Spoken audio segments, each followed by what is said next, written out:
여러분과 우리 살아나가면서 우리는 많은 감성 그리고 마음의 느낌들을 가지고 살아가게 됩니다. 심리학자들에 의하면 사람이 맨 처음 느끼는 감성, 어떤 필링을 가장 그 마음에 느끼는가 하면은 그것을 설명하기 위해서 아이가 처음 태어났을 때 어린 아이와 엄마 간의 상호 교통되는 그 삶의 모습에 그 출발점을 두면서 설명하고 있습니다. 아기가 태어납니다.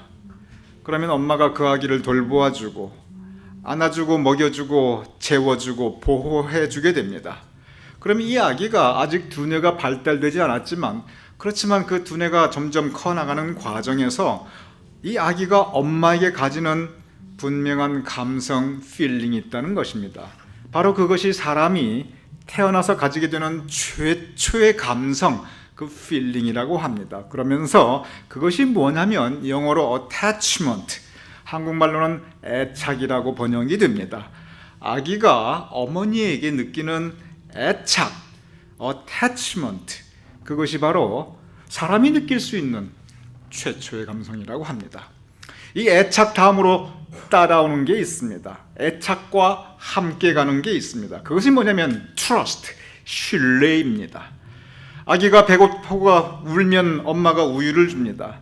기저귀가 젖어 있다고 불편하면 기저귀를 갈아줍니다. 아이가 졸려서 칭얼대면 엄마가 안아줍니다. 엄마는 아기가 무엇이 필요한지 경험으로 그리고 또 본능적으로 거의 알게 됩니다. 그래서 그 모든 필요한 것을 다 이렇게 해결해 주게 됩니다. 그러한 엄마를 아기는 애착을 가지게 되고 동시에 믿게 되고 의지하게 됩니다. 그래서 아기가 엄마를 커나가면서 따르게 됩니다. 아기가 그 엄마하고 같이 있고 싶어 하게 됩니다. 세상이 어떻게 돌아가든지 그 아기는 별로 관심 없습니다. 세상이 어떻게 돌아가든지 엄마만 있으면 그 아기는 행복합니다. 왜냐하면 그 아기에게 엄마에 대한 신뢰, 이 트러스트가 형성되기 때문에 그렇습니다. 사람이 성장하면서 이 신뢰, 이 트러스트를 가지고 성장한다는 것 굉장히 중요합니다. 그리고 이 신뢰, 이 트러스트라고 하는 것은 태어나서 아직 두뇌가 채 발달되지 못했을 때 그 유아기 때부터 그 어린아이가 이 신뢰감을 엄마를 통해서 그리고 가족을 통해서 이 형성하게 되고 그리고 발전시키게 됩니다. 신뢰는 이렇게 우리 여러분과 저 사람의 성장 과정에서 맨 처음 우리가 가지게 되는 감성이기도 하지만 그러나 우리의 삶의 주변을 돌아보면 온통 우리는 이 신뢰를 바탕으로 많은 것들이 이루어져 있습니다. 여러분, 인간관계를 한번 생각해 보시기 바랍니다. 인간관계, 그것이 우정이든지 그것이 사랑이든지 그것이 가족 간의 애정이든지 그 모든 인간관계 그리고 아름다운 인간관계는 그 가장 기저의 밑바닥에 신뢰를 바탕으로 하고 있습니다. 내가 저 사람을 믿을 수 있고 저 사람은 나를 사랑할 수 있고 서로 교류하는 이 신뢰감, 그것이 아름다운 인간관계의 가장 기본적인 기저에 깔려 있습니다. 인간관계만 그런 것도 아닙니다. 사업도 정상적인 사업은 신뢰를 바탕으로 하고 있습니다. 적어도 내가 거래할 수 있는 믿을 만한 상대방이라는 그 신뢰가 있어야 정상적인 그 상거래가 가능합니다. 오늘 예배가 끝나면 우리가 모두 점심 친교를 나눌 것입니다. 음식이 옵니다. 그리고 오늘 이렇게 어저께 꽃이 배달되게 됩니다. 음식이 오고 꽃이 오는데 여러분, 음식이 먼저 옵니다. 꽃이 먼저 옵니다. 그분들은 우리에게 아무것도 받은 것 없이 그 많은 음식을 배달시켜 주시고 꽃도 배달시켜 주십니다. 무엇 때문에 그렇습니까? 음식을 배달시켜 드리면 그러면 적어도 교회가 약속한 대로 수표를 발행해 줄 것이라고는 그 신뢰, 그 믿음이 있기 때문에 음식도 보내주시고 꽃도 보내주시고 또 교회는 그 신뢰, 그 약속을 지켜서 거기에 따라 수표를 보내게 되는 것입니다. 이러한 모든 것들이 이 세상 돌아가는 것이 신뢰를 바탕으로 하고 있습니다. 외교관계 또한 그렇습니다. 한국과 미국의 상호 방위조약, 적어도 무슨 일이 있을 때 서로 지켜줄 것이라고 하는 그 신뢰가 있기 때문에 서로 이렇게 훈련도 하고 연습도 하고 그리고 조약 간의 국제 간의 그 모든 관계를 만들어 나가고 있습니다. 이렇게 신뢰는 사람과 사람이 살아나가는 인간관계의 기본입니다. 그리고 세상이 돌아가는 죄송합니다.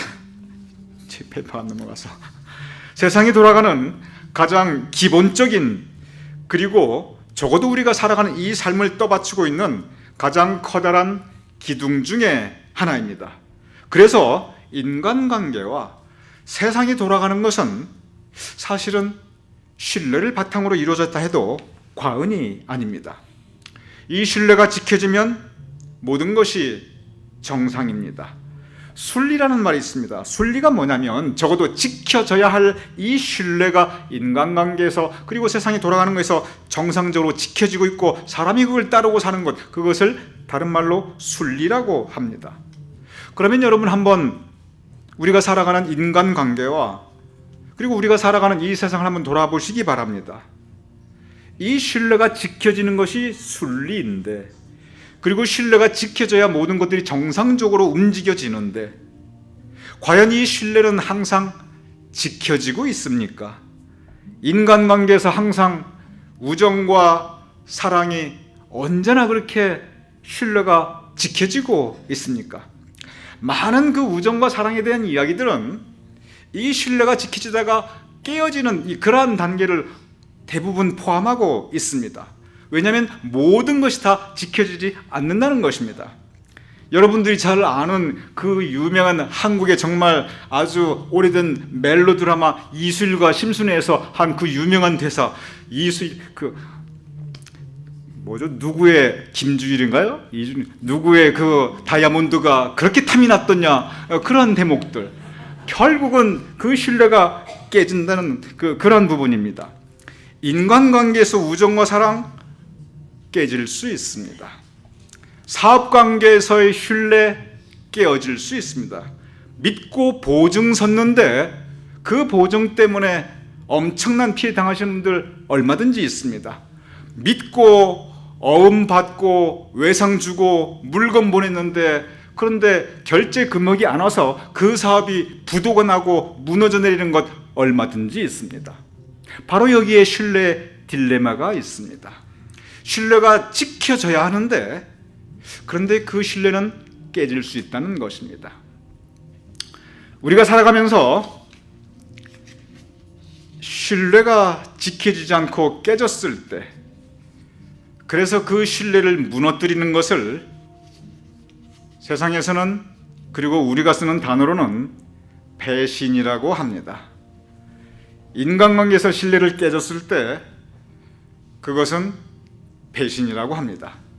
바로 그 배신 때문에 우정이 깨지고 사랑이 깨지고 나아가 가정이 깨지는 경우 허다합니다. 사업관계에서 신뢰를 지키지 않아 계약이 불이행되고 파기되고 그리고 믿었다가 큰 손해보는 경우 그래서 다시 재개할 수 없을 정도로 신뢰하였다가 믿었다가 배신당해서 다시 일어날 수 없을 정도로 그 사업이 무너지는 경우 허다합니다. 서로 믿고 서로 신뢰하는 것 얼마나 좋습니까? 그런데 그 신뢰가 무너졌을 때 배신이 들어올 때 그때는 엄청난 아픔과 상처 그리고 말할 수 없는 피해를 겪게 되는 것이 우리가 살아가는 이 삶의 모습입니다.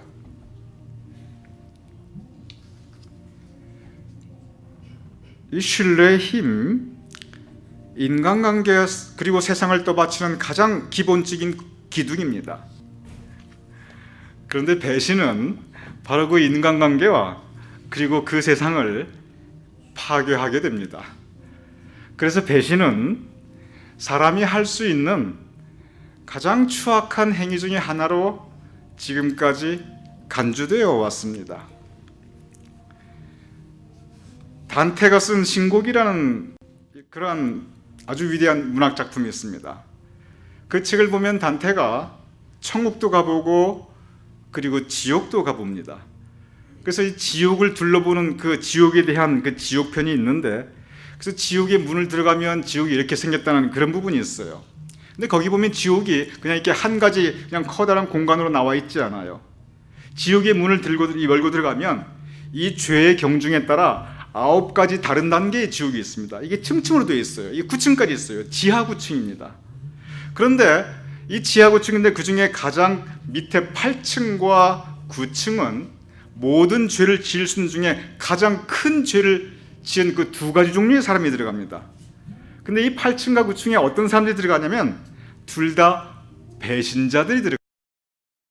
8층에 있는 배신자와 9층에 있는 배신자가 조금 달라요.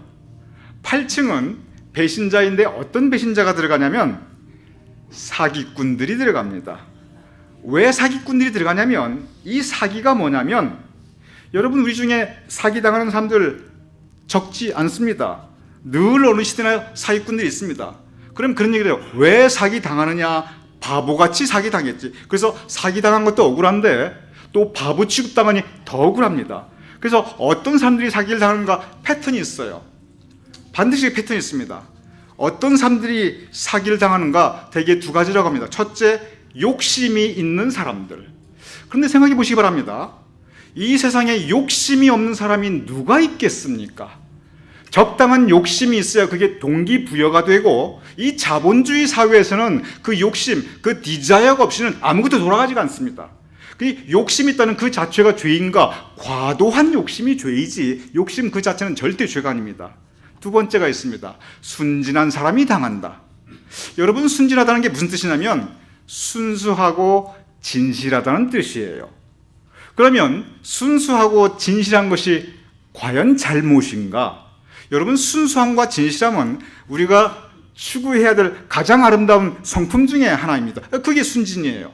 그런데 우리 대한민국 중에서 순진하다 할 때 별로 그 좋은 얘기 아니에요. 왜냐하면 저 사람 순진하다 그러면 뭔가 어수룩하고 뭐 잘 속아 넘어가고 이런 얘기가 돼요.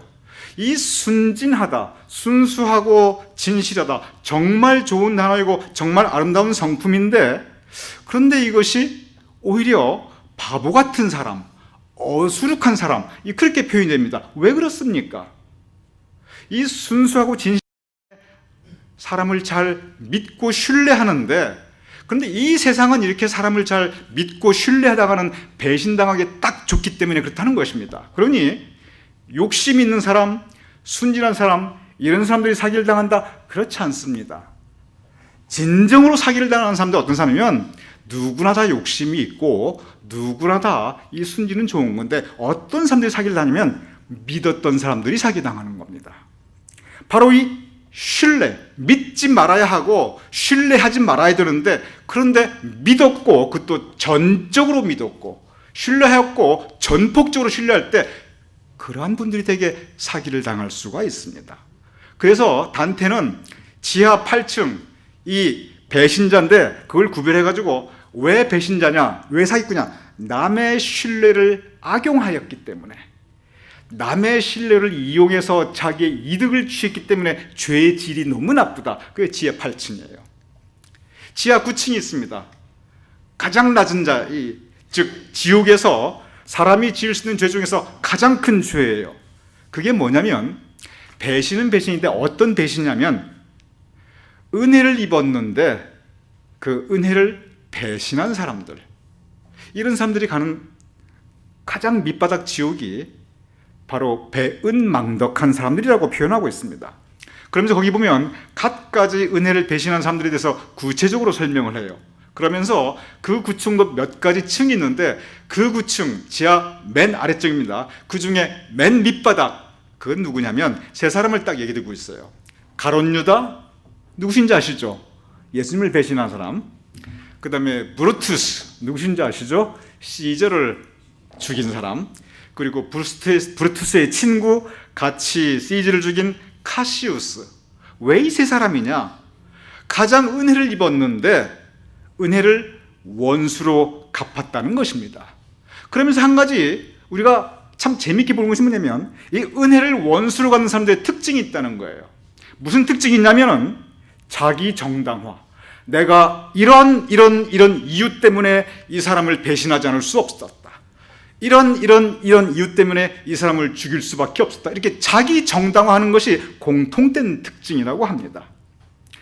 브루투스가 시저를 죽였습니다. 그리고 연설을 하였습니다. 명연설입니다. 근데 그 연설을 가만히 읽어보면요, 결국 자기 정당화입니다. 근데 이러한 모습들 고대 얘기가 아닙니다. 단테 신공 얘기만이 아니에요. 이 배신의 모습은 인류 역사와 함께 하였습니다.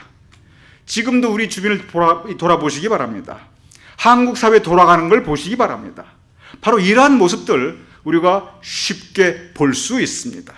그러면 우리는 언제나 배신의 피해자이기만 한가? 그렇지 않습니다. 사람은 크고 작은 배신을 당하기도 하고, 그리고 크고 작은 배신을 하기도 합니다. 이것이 우리가 살아가는 배신의 현실입니다. 신뢰가 인간관계와 세상을 떠받치고 있는 가장 큰 기둥인데, 그런데 우리는 배신이 난무하는 이러한 현실 가운데 우리가 살아가고 있습니다. 배신은 피할 수 없는 현실인데, 모든 배신 가운데 가장 커다란 배신이 있습니다. 궁극적인 배신이 있습니다. 그것은 뭐냐면 하나님을 배신하는 것입니다. 오늘 본문 이사야서 24장 16절 이렇게 기록되어 있습니다. 내게 화가 있도다. 배신자들은 배신하고 배신자들이 크게 배신하였도다. 이 짧은 본문에 배신이라는 단어가 무려 4번이나 나오고 있습니다. 여기서 배신이 무슨 의미입니까? 이것은 성경 말씀입니다. 이 배신은 하나님에 대한 배신을 의미하고 있습니다. 오늘 이 본문에서 하나님에 대한 이 배신이 무슨 뜻이냐면, 하나님을 더 이상 신뢰하지 않는 것, 이것이 배신입니다. 하나님을 믿었는데, 신뢰했는데 내가 하나님에 대한 그 믿음, 그 신뢰를 내 마음에서 밀어내는 것, 내 마음에서 하나님을 이제 밀어내는 것, 바로 이것이 배신입니다. 여러분, 이 불신과 배신은 다릅니다. 불신은 처음부터 아예 하나님 안 믿었던 것입니다. 처음부터 하나님에 대해서 관심 없었습니다. 그 삶에 주님을 영접한 적이 없습니다. 그것을 가리켜 불신이라고 합니다. 영적인 배신은 불신이라고 하지 않아요. 배신이 뭐냐면 한번 믿었었는데 그 믿음을 버리는 것입니다. 주님을 영접했는데 내 마음에 자리하고 계신 주님을 내가 밀어내는 것입니다. 하나님을 의지하고 살았는데 더 이상 하나님 의지하지 않는 것입니다. 바로 하나님을 신뢰했는데 그 신뢰를 버리는 것, 이것이 바로 배신입니다. 오늘 본문 배신자들은 배신하고 그리고 배신자들이 크게 배신하였도다. 오늘 이 본문은 추상적인 그러한 표현이 아닙니다. 오늘 이 본문은 철저한 역사적인 상황에서 비롯되고 있습니다. 이사야가 살았던 그 시대, 아수르가 북이스라엘을 침공하게 됩니다. 전쟁의 참상을 겪게 됩니다. 일찍이 그들의 삶에서 한 번도 겪어보지 못했던 그런 고통을 겪게 됩니다. 현실적인 고통은 언제나 마음의 고통을 가져오게 됩니다. 너무 힘듭니다. 재산을 잃어버리고 가족을 잃고 고향을 떠나야 했습니다. 6.25라는 광풍이 우리 한국 이 반도를 온통 휘몰았던 적이 있습니다. 그 광풍, 그 미친 바람 때문에 정말 많은 사람들이 엄청난 고통을 겪고, 그리고 그 마음의 아픔을 간직한 것이 지금까지 이어지고 있습니다. 바로 그러한 상황이었습니다. 그러한 때 나타나는 현상이 있었습니다. 바로 그러한 때 아수르가 침공에 들어오는 그러한 전쟁의 그때 어떤 현상들이 생겼냐면, 하나님에 대한 회의, 하나님에 대한 의심이 생기기 시작합니다. 어떤 의심이 생기기 시작하냐면, 하나님이 살아계신다면 왜 나에게 이런 고난이 다가오는가? 아니, 우리는 적어도 이스라엘, 하나님의 택한 선민, 하나님의 백성인데, 그리고 저 사람들은 아수르, 이방인들인데 어떻게 믿는 우리가 저 안 믿는 저 사람들에게 이렇게 당할 수가 있는가?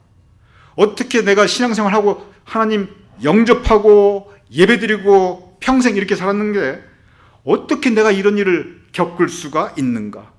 그러면서 그들은 회의합니다. 과연 하나님은 살아계신가?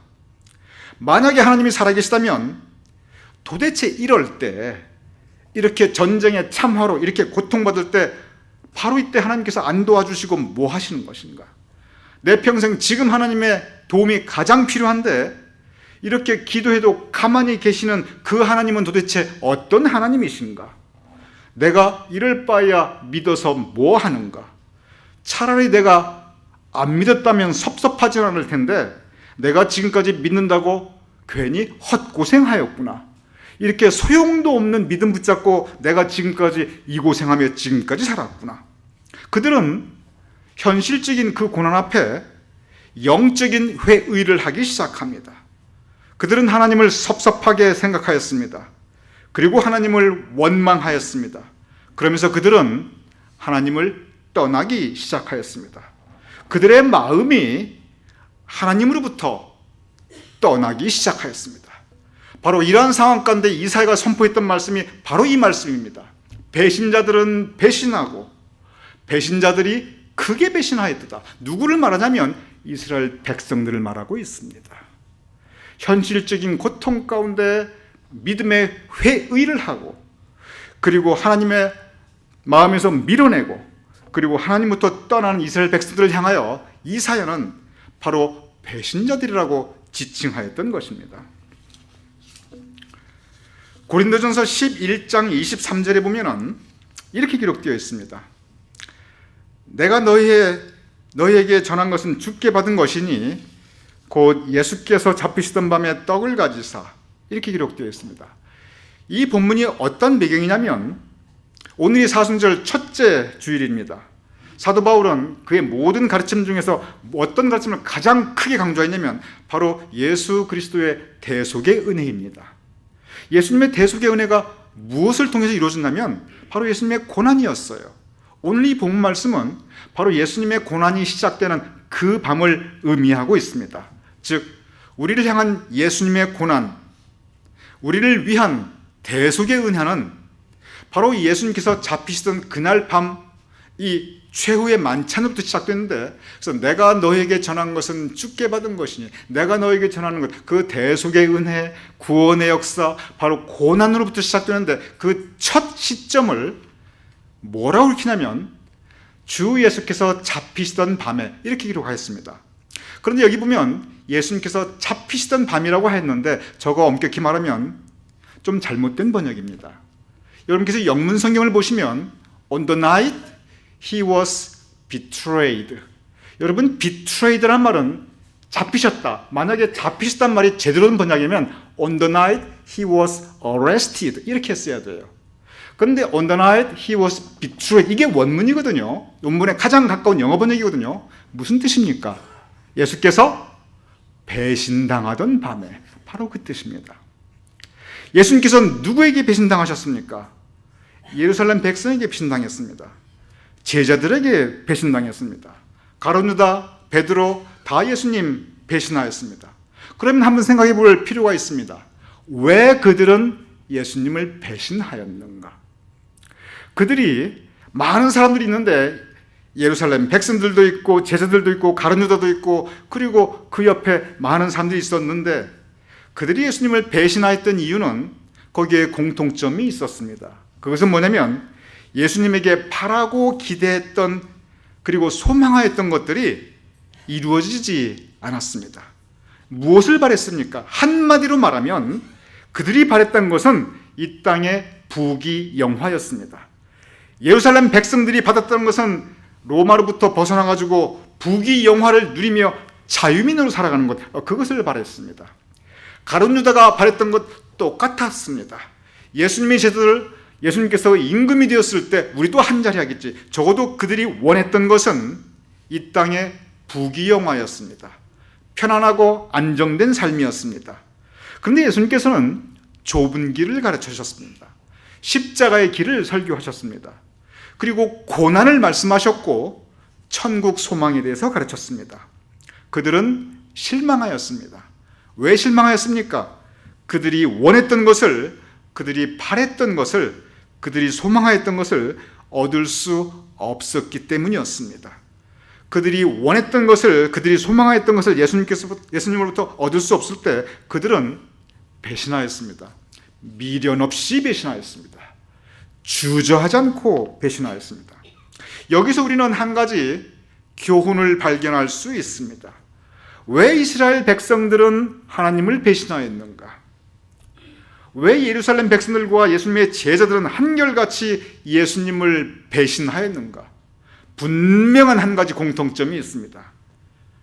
어떤 공통점이면 그들에게 현실의 고난이 닥쳐왔을 때, 그 현실의 고난 가운데 기도하였는데도 응답받지 못했을 때, 현실의 부귀영화를 바라고 있는데 부귀영화는커녕 내가 짐지고 있는 십자가의 짐이 점점 무거워질 때, 내 삶이 좀 편안해지고 안정되기를 바라는데 내 삶이 점점 더 어지러워지고 복잡해질 때, 바로 그때 이스라엘 백성들도 그랬고 예수님 주변의 모든 사람들도 그랬고, 그들은 실망하였습니다. 그들은 섭섭해하였습니다. 그들은 원망하였습니다. 그러면서 주님에 대한 신뢰를 포기하게 됩니다. 그들의 믿음을 내려놓게 됩니다. 바로 이러한 상황을 성서는 배신이라고 우리에게 말씀하고 있는 것입니다. 분명히 주님을 믿었는데, 의지하였는데 현실적인 고난으로 말미암아, 그리고 우리의 소망이 이루어지지 않음으로 말미암아 그 믿었던 신앙을 내려놓는 것, 하나님을 내 마음 중심에서 밀어내는 것, 성서는 바로 이것이 하나님에 대한 배신, 궁극적인 배신이라고 우리에게 가르치고 있습니다. 이사야서는 배신자들은 배신하고 배신자들이 크게 배신하였도다. 사도 바울 선생님은 예수님께서 배신당하시던 그 밤에 그렇게 기록하였습니다. 그러면 바로 이러한 성서의 기록을 통해서 저는 묵상해 봅니다. 아니, 저 나쁜 놈들, 하나님께서 그렇게 이스라엘 백성들을 사랑해 주셨는데 어떻게 그렇게 배신할 수 있는가? 아니, 저 나쁜 놈들, 예수님께 그렇게 은혜를 받고 어떻게 예수님을 그렇게 배신하고 다 도망갈 수 있었는가? 과연 우리는 그들을 비난할 수 있는 것인가? 과연 우리는 그들에게 돌을 던질 수 있을 것인가?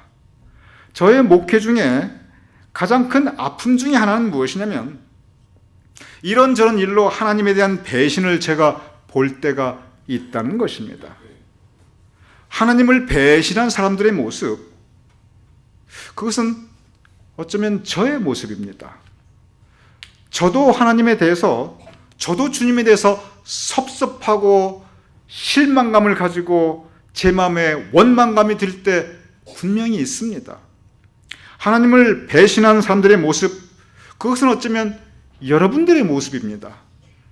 여러분들의 삶을 가만히 생각해 보시기 바랍니다. 하나님에 대해서 원망스럽고 섭섭하고 도대체 하나님에 대한 믿음을 내려놓고 싶을 정도로 마음이 흔들릴 때 왜 없었겠습니까? 그 모습은 바로 우리의 모습입니다.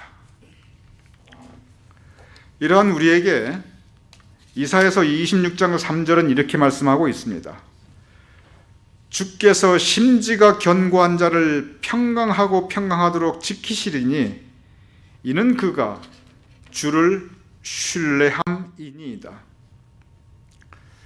이사야는 바로 배신에 대한 역사를 말하였지만 곧바로 신뢰에 대해서 설교하였습니다. 이사야가 살았던 시대, 광풍이 부는 시대였습니다. 여기를 봐도 저기를 봐도 온통 광풍, 미친 바람이었습니다. 그것은 현실이었습니다. 바로 그러한 현실 앞에 이사야는 뭐라고 표현했냐면, 그 앞에 우리의 심령이 상한 갈대와 같고 꺼져가는 등불과 같다고 표현하였습니다. 너무 정확한 표현이었습니다. 또한 그것은 여러분과 저의 심령일 수가 있습니다. 우리의 마음이 상한 갈대와 같고 꺼져가는 등불 같은 때가 있습니다. 그런데 꺾이면 안 됩니다. 그런데 꺼지면 안 됩니다. 꺾이지 말고, 흔들릴지언정 꺾이지 말고, 그리고 깜빡거릴지언정 꺼지지 않는 우리의 믿음, 이사야는 심지가 견고한 자라고 설명하였습니다. 심지가 견고한 사람, 꺾이지 않고 꺼지지 않고, 이는 그가 주를 신뢰함이니이다. 바로 그러할 때 하나님께 더 의지하자, 그는 설교하였습니다. 심지가 견고한 자, 배신하지 않는 사람입니다. 예수님께서 그 많은 배신을 당할 때 심지가 견고한 사람들이 있었습니다. 그들은 한 번도 사람들의 관심을 끌지 못하였던 여인 몇 사람들이었습니다. 그들은 심지가 견고한 사람들이었습니다. 그들이 신뢰를 지켰습니다. 그리고 부활의 주님은 그들을 통해서 전파되었습니다. 오늘 보면 이사야서 26장 4절은 이렇게 기록되어 있습니다. 너희는 여호와를 영원히 신뢰하라. 주 여호와 하나님은 영원한 반석이심이니라. 우리의 현실이, 우리의 상황이, 그리고 우리의 마음이 하나님을 배신하게 만듭니다.